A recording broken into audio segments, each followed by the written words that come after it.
Okay, we are starting a new series today, as you can tell, and that series is The Art of Community. So, this idea of dealing with community after Easter was a couple of months ago, and I didn't know that when Andy and Krissy came on board with Pilgrim, they already had a wedding to go to in D.C. This is about 4 weeks ago or so, and they went there, and when they came back with kind of an extension of our topic of community, and that was the art of community. And I thought, okay, that sounds awesome, that's cool. So I had to look up art to get the definitions to see how this whole thing fits together.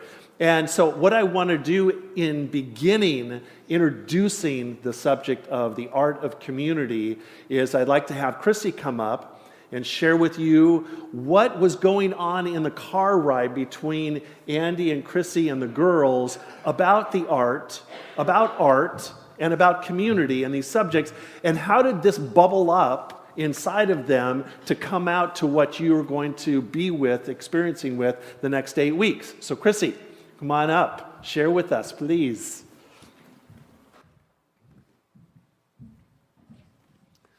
Well, I don't want to share long, but I just wanted to, when Mark asked me to talk about why the art of community, why not just community, I thought I needed to share a little bit of my story. So I think I grew up with a scarcity mindset. I think I grew up learning these skills that tell me that I need to protect my time and protect my little sacred space, my little sacred life.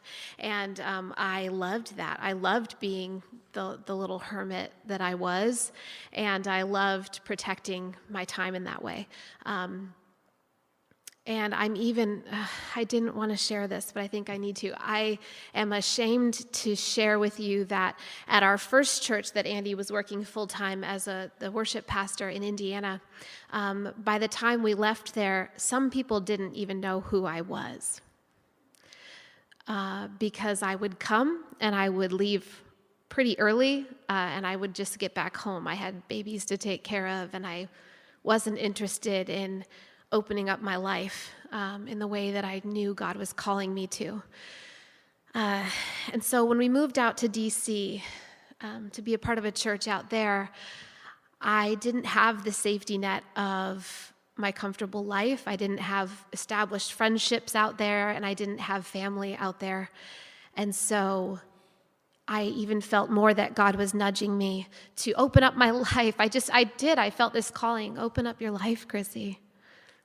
Don't take those walls down and invite some people in. And still, I didn't know where to start, and so I didn't. And so for the first couple years, I came to church and went home and pretty much did the same thing I did in Indiana.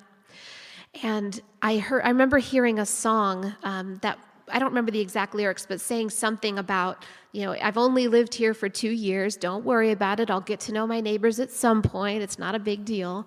And I thought, oh my gosh, I've lived here for 2 years and I don't know any of my neighbors. I don't know their names. I don't know anything about them.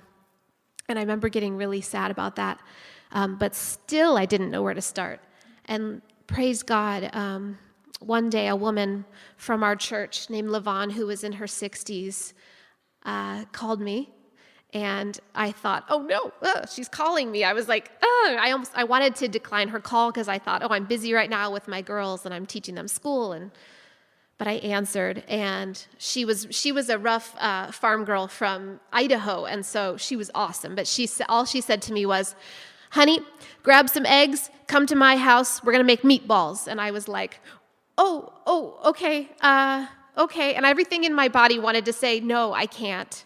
But instead I said, okay, and I hung up, and I was kind of like, get the girls, bundled up, and we went to the store and got some eggs, and we went to her house, and sure enough, she had a little spot set up for my girls, coloring books and a movie, and she said, okay, come to the kitchen and the aprons are over here, and she had flour all over herself. Her kitchen was a mess. Her house wasn't nice. It was messy, and she had like a red sauce bubbling on the stove, and it was like splattering. So it was just, it was this mess.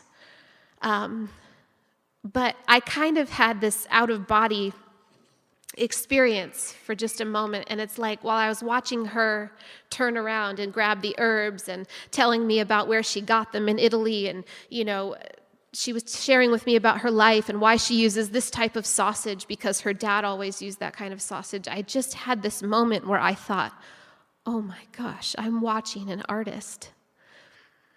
This is her art. This is her offering to the world. And so that day, she taught me how to make meatballs. And subsequently, days after that, she taught me how to make several other things. And I am so grateful.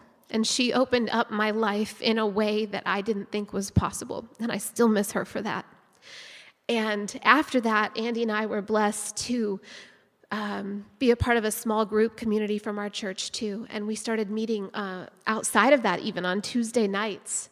And I couldn't wait. And every Tuesday, every Monday night, I would email everybody or text them and say, okay, I'm going to make popcorn. Guys, just come over. Wear your pajamas. I don't care. Just come over and we're going to talk. And we did. And we would share the things that were on our hearts. And it was real.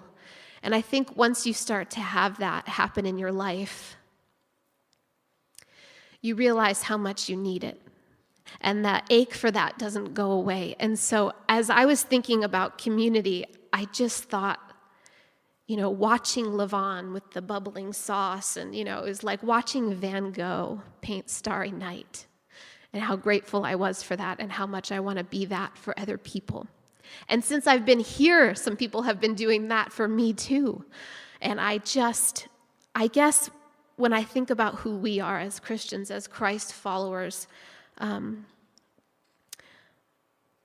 excited for us to be people who are known for community, and not just people who love community, but people who do it well. It doesn't matter if we do it messy, but that it's our craft, that it can become our art. So, yeah, thank you.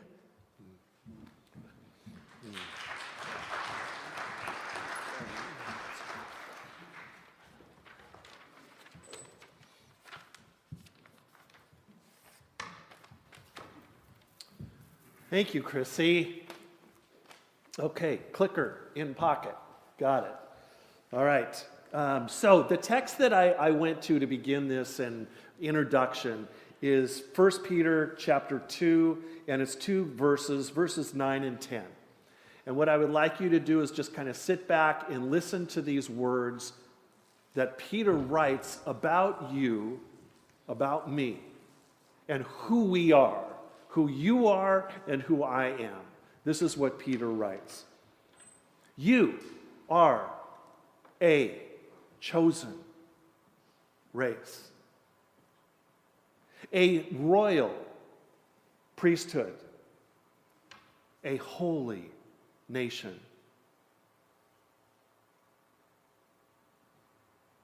a people for his own possession, that you might proclaim the excellencies of him who called you out of darkness into this marvelous light. Once you were not a people, but now you are God's people. Once you had not received mercy, but now you have received mercy.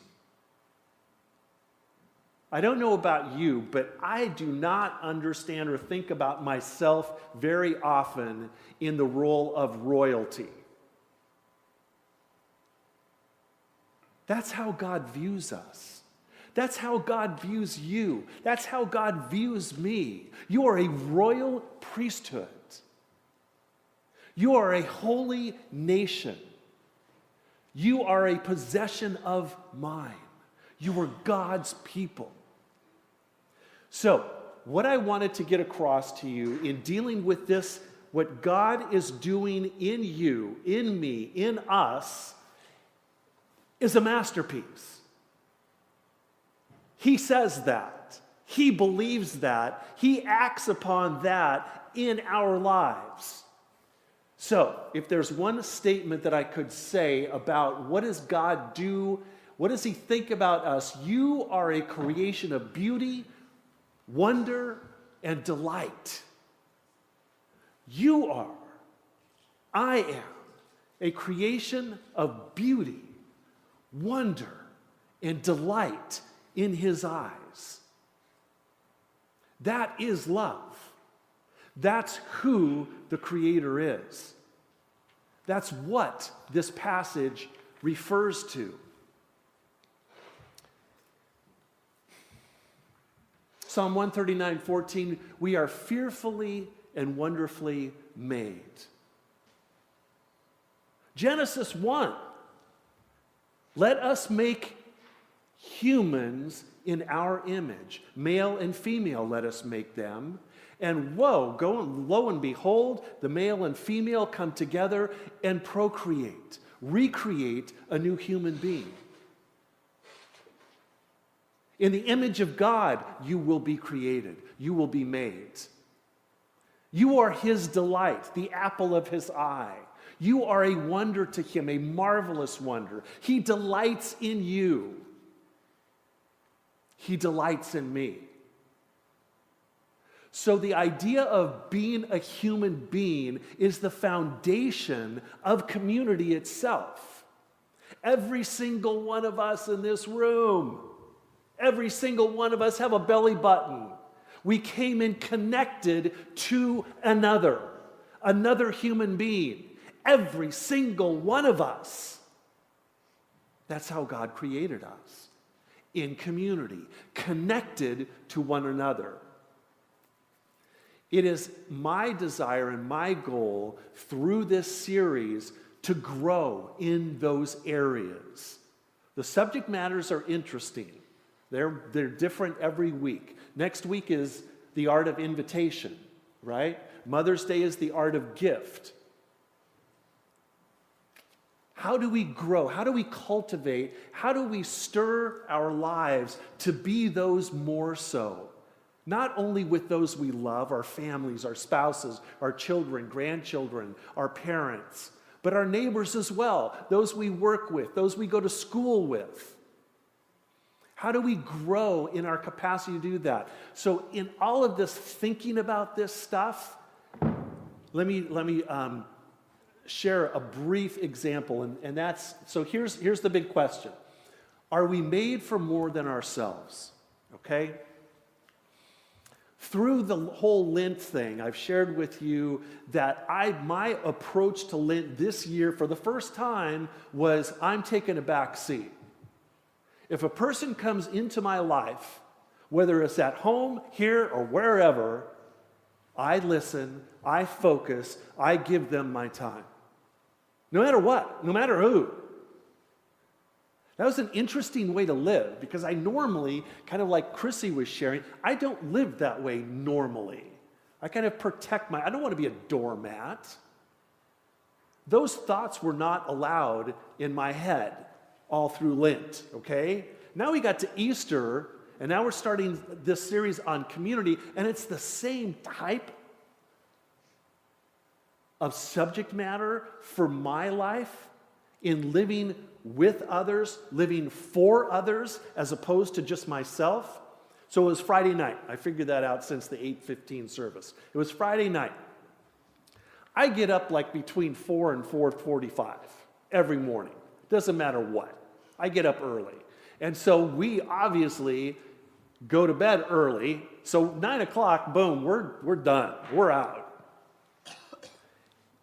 And so Friday night, I don't know why things kind of got shoved late, but it was, 8:20 or something like that, and my phone rings.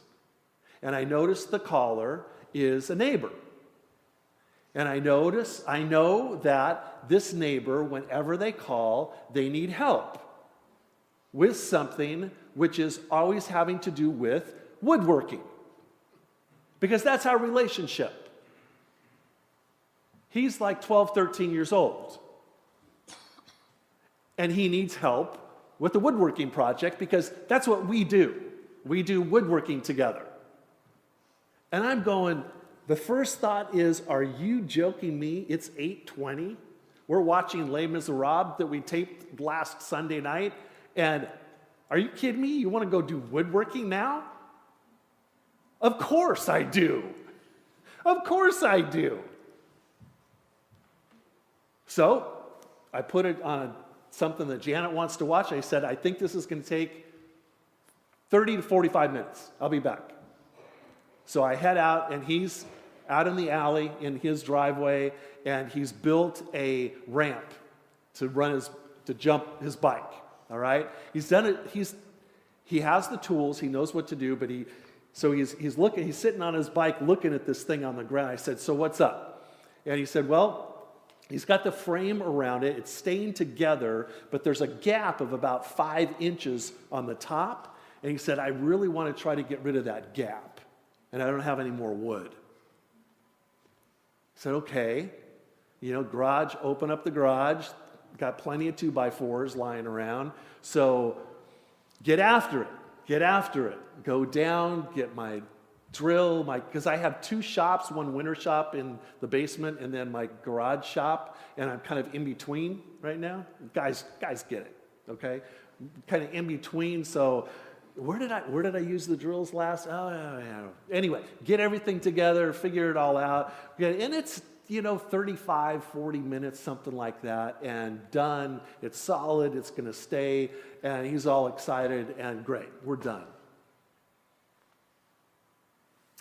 So, in reading the Forsyth dude that I bring up all the time because he's phenomenal, who's 180 years old, and he said, Christian life is not an achievement. It's not something I get to. Got it. Put it in my pocket. I got it now. It's not something we achieve, we work toward. It's something we actualize. And I went, whoa. Hold the phone. Look up and actualize, because he's 150 years old. And so he uses words the way they're meant to be used. So I got to go to a dictionary to figure out exactly what he means by actualize. Fascinatingly enough, it is in the present, in the now. It is now. This is life now, right now. Not something you're trying to achieve, Mark. You're something a goal that you're trying to get to, and got that degree up on the wall. No. This is life now, today. It was life now at 5:30 or Friday at 8, whatever it was, when it was like, I need help. Can you help now? Of course I can. Yes, I can. And another little piece of a bridge was laid with my neighbor, who's 13 years old. I don't know how old he is. Somewhere around there. That is what this whole series is all about. The art of community. It's kind of like letter writing, those focal practices that used to be knitting, crocheting, all of those things that the grandmas do in here. Painting, woodworking, canning, all of those focal practices that take practice. They just don't come to you. You just can't Google it and figure it out. You have to do it. You have to actualize it. You have to write letters. And as you write letters and get your thoughts on paper, you become better letter writers. So we want to become better in invitation, in being gift, and the other areas of community that we're going to deal with. It's not simple. It's not something that you just get Sunday morning for an hour. It is life that you practice, that you step into, that you do.